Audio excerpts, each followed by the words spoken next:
Gente, o nosso sistema aqui, certo? O nosso esqueleto humano, mostrando aqui algumas etapas onde a gente vai estar vendo também Atlas, né, e Axis, nosso sistema aqui que está ligando com o nosso crânio, né, nosso crânio e nossa cabeça aí, membros superiores, lembrando que os membros superiores são o que? São os nossos braços, membros inferiores são as nossas pernas, a coluna cervical aqui na região central, ou membros inferiores, como já falei, tá aqui embaixo ele aqui, certo? Pé, mão, pélvia, certo? Aquela parte ali que a gente costuma chamar de bacia, essa parte aqui, nossa, que a gente tem uma identificação interessante para ela. O nosso esqueleto é dividido em dois grandes conjuntos ósseos, né? Tá mais amarelado aqui, o nosso esqueleto axial, né? Constituído pelos ossos da cabeça e da coluna vertebral, incluindo as costelas, né? E o esqueleto, olha só, aperdicular, né? Que aperdicular que faz essas movimentações, ok? Que são os nossos braços, membros superiores, membros inferiores, as nossas pernas. Logicamente, junto a elas, nós temos os ossos, as parte estrutural óssea dos nossos pés e mão, tá bom? Aqui tem um sistema aqui que está mostrando vários dos nossos ossos, porque a gente tem uma composição óssea muito grande, tá bom? O crânio mesmo, a gente tem vários ossos no crânio, porque aqui só foi destacado o crânio maxilar, né, e a mandíbula, que alguns chamam de maxilar inferior, mas o correto é mandíbula, tá certo? E nós temos alguns ossos nos nossos ouvidos, ok? Professor, nosso ouvido tem ossos? Sim, nosso ouvido sim é composto por ossos também, certo? E aí vem aqui a cabeça. Há 29 ossos. Eles estão sendo demonstrados aqui. Não, professor, tá não, professor, eu contei eles, mas eles não estão aqui todos, não. Gente, eles estão aqui todos. É a questão que alguns se repetem. Ossos internos. Esses ossos internos, a setinha está mostrando ele aqui. Opa, nós temos lado direito e lado esquerdo. Então, eles são 5, 10 de cada lado. Os ossos do ouvido. Opa, tem dois ouvidos, tem um do lado do outro. Então, 6 e assim sucessivamente. Tem alguns que não, tem alguns que somente um mesmo aqui, como o frontal aqui, é somente um. O nasal, certo? Maxilar, a mandíbula, também são uns. E quando eu estou falando aqui de 29 ossos, os dentes estão ficando de fora, tá bom? Os dentes não vão entrar aqui nessa parte aqui, porque depois vamos ter outra aula referente aí à arcária dentária nossa, tá bom? Tronco. Gente, o tronco é a forma do eixo corporal onde se articula a cabeça e os nossos membros, ok? Ele é formado pela coluna cervical, pelas costelas, certo? A coluna cervical, popularmente conhecida como espinha dorsal, é constituída por 33 ossos, aquelas nossas vértebrazinhas. Nas pessoas adultas, algumas das vértebras se fundem, reduzindo seu número para 26. Professor, como que isso acontece? Isso às vezes acontece, certo? Com o tempo. As vértebras articulam-se em sequência e são unidas entre si por ligamentos formando o eixos ósseos, firme e flexível. A sobreposição das areossilas presentes nas vértebras formam um tubo interno ao longo da coluna cervical, onde se localiza a medula espinhal. Professor, é o tutano, né, professor? Quando a gente vai comer ali o pescoço da galinha, vamos dizer que sim, gente, mais ou menos isso daí, aquela parte ali, né, que está fazendo a ligação entre essas vértebras nossas. Essas vértebras nossas, elas estão aqui, elas são divididas em 4 partes, certo?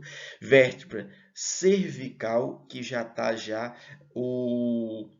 iniciando a nossa visão de cima para baixo, é que está fazendo a ligação com o nosso crânio, e ela que faz essa parte aqui do nosso pescoço. A gente está tendo aqui uma visão aqui lateral dela, né? A torácica, né? Que é a parte aqui onde está o quê? Onde está as nossas costelas. Inclusive, se você observar aqui, são 12. É mesmo, né, professor? Sim, são 12. Só voltando aqui a cervical, aqui no nosso pescoço, são 7. C1, gente, é uma denominação que ela não é uma denominação científica, ela é um pouquinho mais popular, C1, porque cervical, né? T1 é torácica, L1 lombar, né? L1 a L7, T1 a T12, mas é muito utilizada ela. Vértebras lombares, elas já são iniciando após o final da nossa costela, porque elas não têm ligação com as costelas, só as torácicas que têm ligação, elas não têm mais, elas já estão aonde? Elas já estão mais ali na região nossa, do nosso estômago, ok? Apesar que a gente tem uma abertura, que a gente pode estar observando aqui, essa abertura que inicia, ok? Inicia. Só que, se vocês observarem bem, lá atrás estão fazendo o quê? A ligação aqui das costelas, tá bom? Então, só aquela que não tem ligação no costela é que começa essa lombar, que ela já está mais no finalzinho ali da nossa coluna, que geralmente é onde a gente sente mais dores, ok? As pessoas às vezes fez um esforço grande, abaixou, né?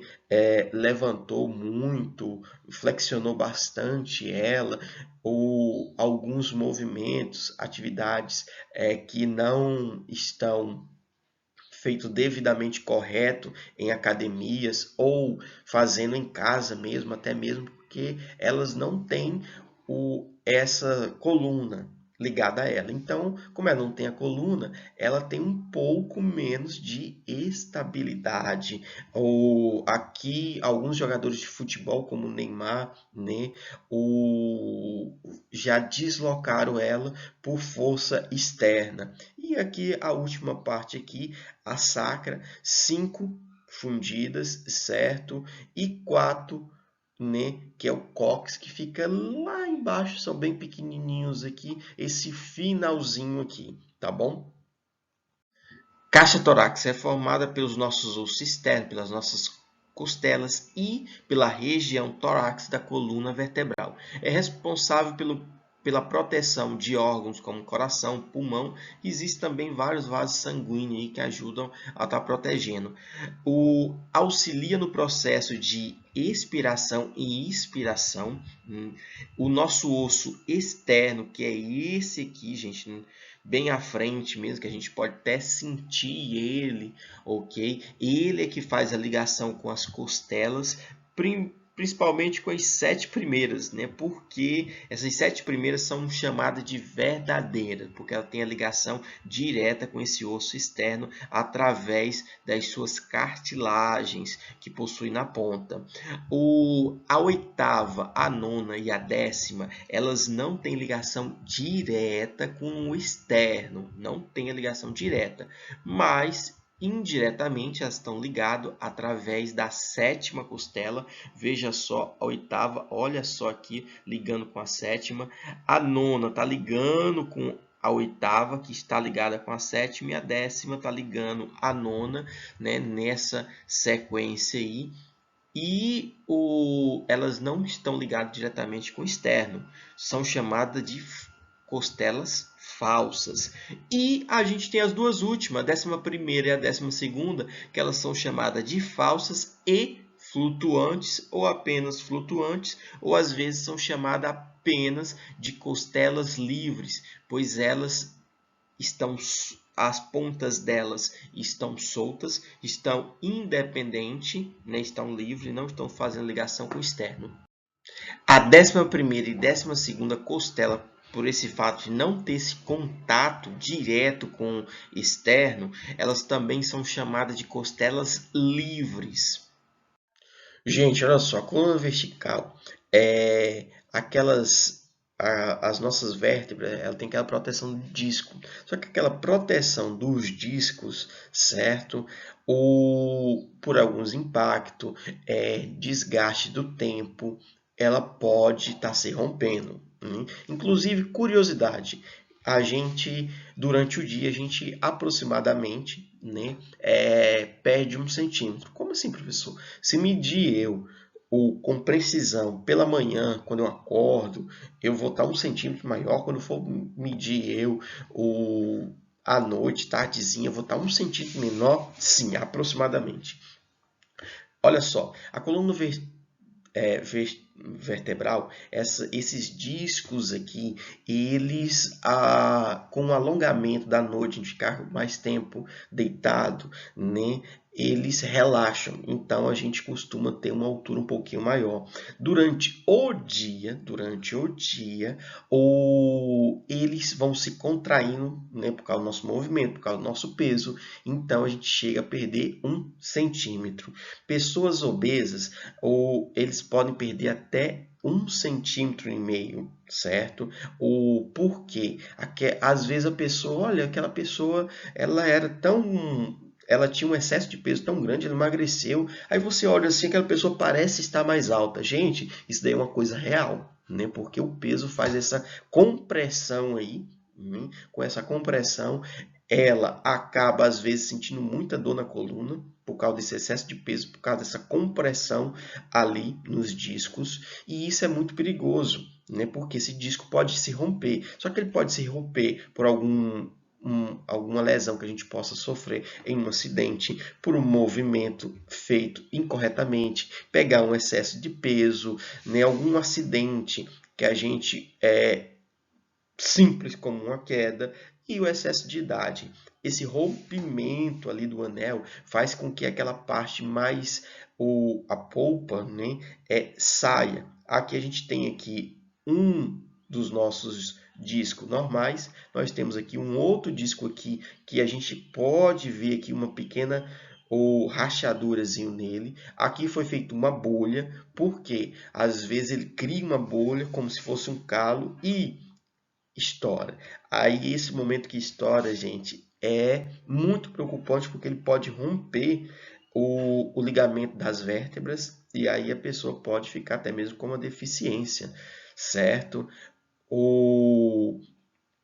Não me recordo agora o nome, mas o primeiro ator, o que fez Superman, ele, uma queda de cavalo, ele ficou tetraplégico por causa de uma dessas discos aqui que acabou sendo rompido, certo? Então ele perdeu todo o movimento do pescoço para baixo dos membros, né? Então é algo muito perigoso.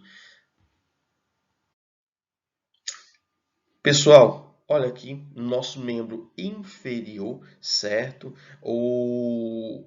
As nossas articulações aqui, do nosso movimento, a nossa clavícula aqui, que às vezes a gente quebra ela com facilidade em acidentes, ok? Esse osso nosso aqui, a gente tem o nosso maior osso do nosso membro superior, não é do corpo, é do membro superior, certo?